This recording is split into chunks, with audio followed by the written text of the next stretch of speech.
that's really sick.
Good evening.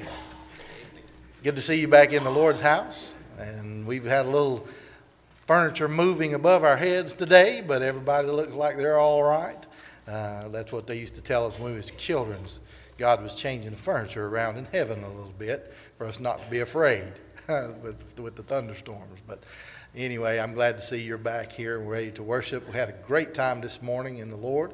Good singing, great preaching, and it's just we just had a wonderful time. Looking forward to see what the Lord's got for us, in store for us again this evening. So thank you for being here. If you're visiting with us, we appreciate you being here. You just make yourself right at home, and you worship right along with us.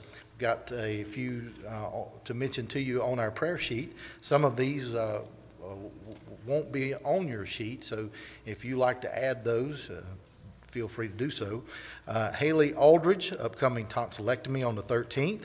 Dwight Airwood, upcoming pacemaker surgery on the 23rd at Caldwell.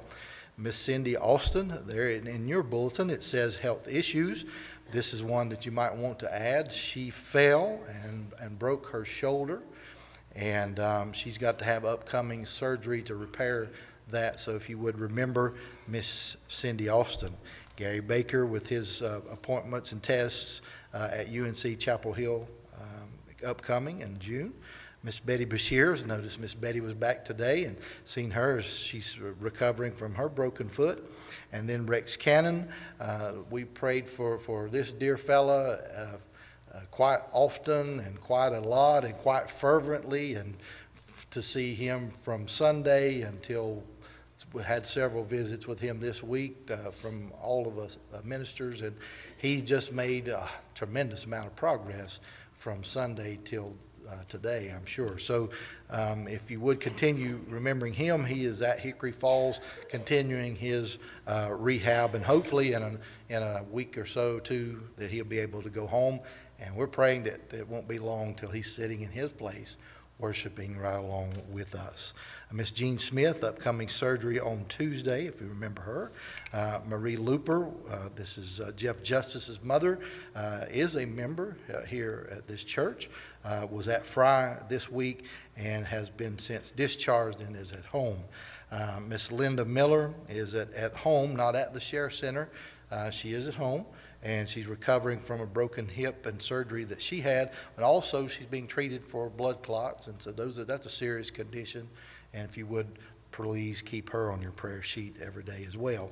Jerry Robertson has blood pressure issues, but also his heart rate is dropping down into the 40s, which is way too low, and so they've ruled out a problem with his heart right now. That was good, changed his medication a little bit, and then sent him home from where he spent some time in the ER at Fry this week. So pray for Jerry. Macaline Snell with cancer treatments, and she was at the doctor's office and passed out there, so they sent her on to the hospital with some tests in office, and so if you would remember her. Miss Geraldine Walsh, home. She was at Baptist Hospital. They are not going to be able to do the procedures there either that Fry was afraid to do, and so they don't feel confident in doing it either. So they've changed her some of her medicines, and she's just going to have to come home and kind of take it easy. And so she's one of those used to taking care of folks, and this is that's going to be her biggest challenge, is to say, I need to slow down just a little bit. And so if you would pray for her, and that the medication will help her. And of course, Brother Dick Warlick, recovering from gallbladder surgery, was with us today in worship. Our family and friends with cancer, remember Joanna Hayes. She's 7 years old, bone cancer spreading rapidly. This is the daughter of Sean Hayes and a cousin of Derek Lingle, so if you would remember that young lady. Perry Phillips, chemo and radiation treatments, the brother of Charlie Phillips, and also Lynn Sherrill, son-in-law of Miss Frida Marley, and Jeff Williams, brother of Linda Wright, Betty Bashirs, and Keith Williams. Family and friends with other health concerns, there's many of those listed as well. We prayed for Miss Grace Cothran. She got a excellent report back from her biopsy, no cancer. This is Sister Miss Lois Andy, so she thanks you very much for praying for her. Libby Eller, recovering from heart ablation in Winston on Thursday. This is the mother of Miss Linda Grogan. Just a quick update, they attempted to do the ablation and run into complications, had to back out, so it's rescheduled for June 7th. Okay, rescheduled for June 7th. Don't somebody that's got a pen write that down for me. Someone's all the time stealing mine, and so I don't have it to put on there. June the 7th, heart ablation at Winston for Miss Libby Eller. Carl Hefner, recovering from a stroke in rehab. And then Raymond Hildebrand at Caldwell ICU, brother of Jerry Robertson, very sick fellow, as well as Larry Kirby, another brother-in-law of Jerry's, is at Grace Hospital, and he is in